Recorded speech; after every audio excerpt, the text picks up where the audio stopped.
अशफाक अहमद है।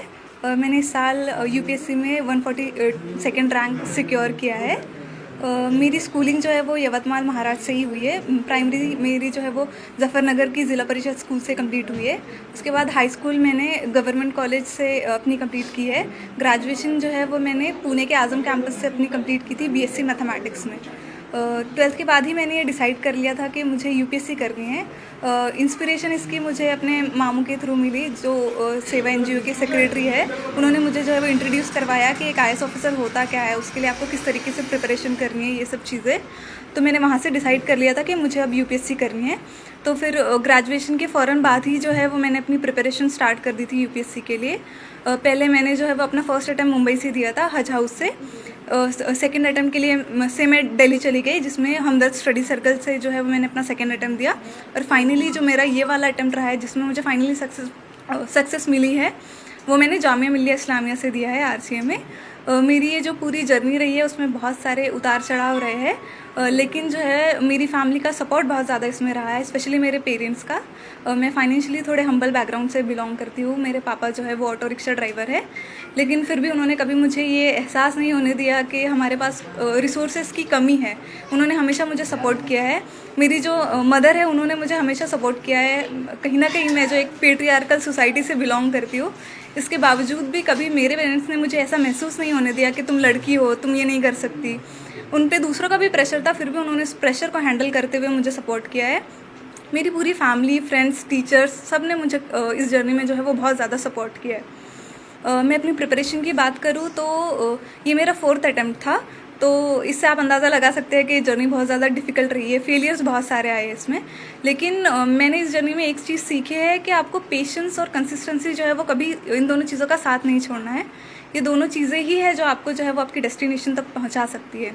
आपके पास फेलियर्स आएंगे, बहुत सारे आएंगे, लेकिन आपको उन फेलियर्स से सीखना है कि आपकी गलती कहाँ हो रही है और आगे बढ़ना है। जो आने वाली पीढ़ी है, नए बच्चे हैं जो ये सोचते हैं कि कैसे मुकाम तक पहुंचना है, तो उनके लिए क्या सलाह देना चाहिए? मैं यही कहना चाहूँगी कि आप कभी ये मत सोचें कि आपने जो सपना देखा है वो पूरा होगा या नहीं। कभी कभार ऐसा होता है कि हमारे पास जो है वो बहुत सारे बैरियर्स होते हैं। कभी फाइनेंशियली जो है वो हम अच्छे स्ट्रॉन्ग बैकग्राउंड से बिलोंग नहीं करते, तो हम सोचते हैं हम कर नहीं पाएंगे, लेकिन कहीं ना कहीं से आपको सपोर्ट मिल ही जाता है। अगर मैं अपना एग्जाम्पल दूँ तो जो सेवा एनजीओ है, उसके थ्रू जो है वो मुझे बहुत फाइनेंशियली सपोर्ट मिला है। इस तरह से मदद जो है वो आती रही है। मेरे पेरेंट्स ने मुझे हमेशा बहुत ज़्यादा सपोर्ट किया है। तो आपको कभी अपने सपने का जो है वो छोड़ नहीं देना चाहिए, उसके लिए हमेशा कोशिश करती रहनी चाहिए। और फेलियर्स चाहे जितने भी आए, आपको कभी उनसे डरना नहीं है। उसको एक सबक की तरह लेना है कि इससे आप कुछ सीख रहे हो, कुछ इम्प्रूव करने की आपके पास एक अपॉर्चुनिटी है, जिसको आप जो है वो अपनी लाइफ में अप्लाई करके आगे बढ़ सकते हो। जिला परिषद के स्कूल है, उसमें भी उर्दू मीडियम है। ऐसी परिस्थिति में हमेशा लोग सोचते हैं कि बड़े स्कूल होना चाहिए, अंग्रेजी में ही पढ़ना चाहिए, तो क्या लगता है इसमें? ये मेरे हिसाब से ये बिल्कुल एक तरह का मिथ है। ऐसे कुछ नहीं होता है। अगर आप खुद हार्ड वर्किंग हो, अगर आप में उतना जज्बा है कि आपको अपनी लाइफ में कुछ करना है, तो आप कैसे भी हालात में जो है वो आगे बढ़ जाते हो। और स्कूल हमेशा से एक बहुत इंपॉर्टेंट पार्ट होता है आपकी लाइफ में कुछ सीखने के लिए। आप में खुद में वो जज्बा होना चाहिए कि आप उस अपॉर्चुनिटी को एक्सप्लॉइट कर पाए और उससे सीख पाए। अभी आईएएस तो आप बन गए हो, लेकिन क्या आगे करना चाहेंगे सोसाइटी के लिए? ये तो बस एक फर्स्ट स्टेप है, एक तरह से मीन्स है ये कुछ हासिल करने के लिए, कुछ पाने के लिए।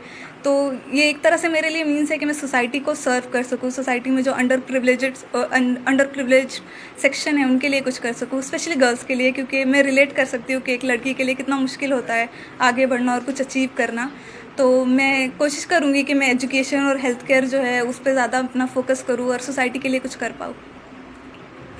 हमने सुने कि आपका खुद का घर भी नहीं है, तो पढ़ाई के लिए जैसा जो भी बोलना है बाकी बच्चों को, बहुत सारे लोग बोलते हैं कि भाई पैसा लगता पढ़ाई के लिए वगैरह, तो उसके बारे में आप क्या बोलना चाहेंगे? देखिए, ये सारी तो सेकेंडरी चीज़ें होती है। आपको खुद का घर चाहिए, पैसा चाहिए, ये सब होते हुए भी अगर आपके पास अपना खुद का ही कोई जज्बा नहीं है आगे बढ़ने का, आप में खुद में ही वो लगन नहीं है कुछ करने की, तो आप कुछ नहीं कर सकते। अगर आपके पास वो जज्बा है, अगर आप जो है वो हार्ड वर्किंग है, अगर आप सोचते हैं कि आप कुछ अचीव करना चाहते हैं और उसके लिए कोशिश करते हैं, तो फिर रिसोर्सेज तो कहीं ना कहीं से आ ही जाते हैं। हम ऐसी सोसाइटी में रहते हैं, इसके लिए हमें ग्रेट